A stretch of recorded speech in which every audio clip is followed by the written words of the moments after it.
When it's time to print your artwork in Illustrator, it's actually pretty straightforward. All you have to do is go to the File menu, go down to Print, and once you're inside of the dialog box, there's a whole lot of stuff going on, but you can break it down by section. The first section up here at the top, what printer are you sending it to? After you've determined what printer you're sending it to, you have several different options that you need to control. The general options, including how many copies, whether or not you want to print in reverse order. If you have multiple artboards, you can specify a range of those artboards or ignore certain artboards directly from this area here.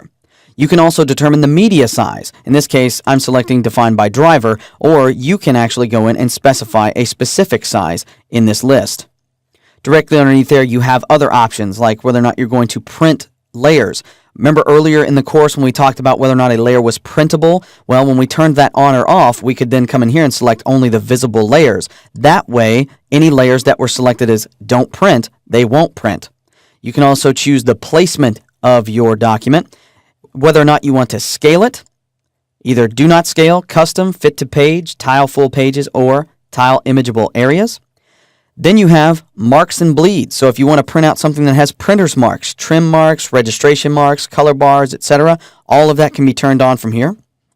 The output settings, whether or not you need to change things like emulsion settings, or if you need to go in and modify the document ink options for CMYK printing. Graphics, how do you want to handle the graphics? Do you want quality or do you want it to be speedy? In most cases, you're going to want quality. What that's going to do is just make sure that it prints this at the highest quality possible. It may take a little longer, but at least you're going to get it done.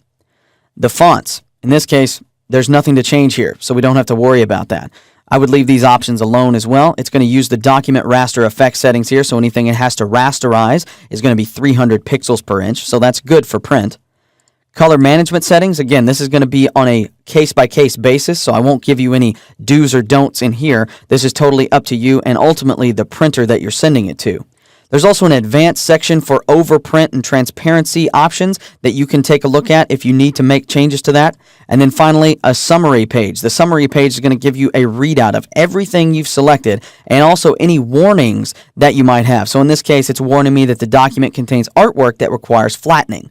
Basically, that means there's something in this artwork that Illustrator can't print as a vector, so it's going to have to rasterize it in order to make it print. That's totally okay as long as you have your raster effects settings set to a print level quality, which 300 pixels per inch usually is.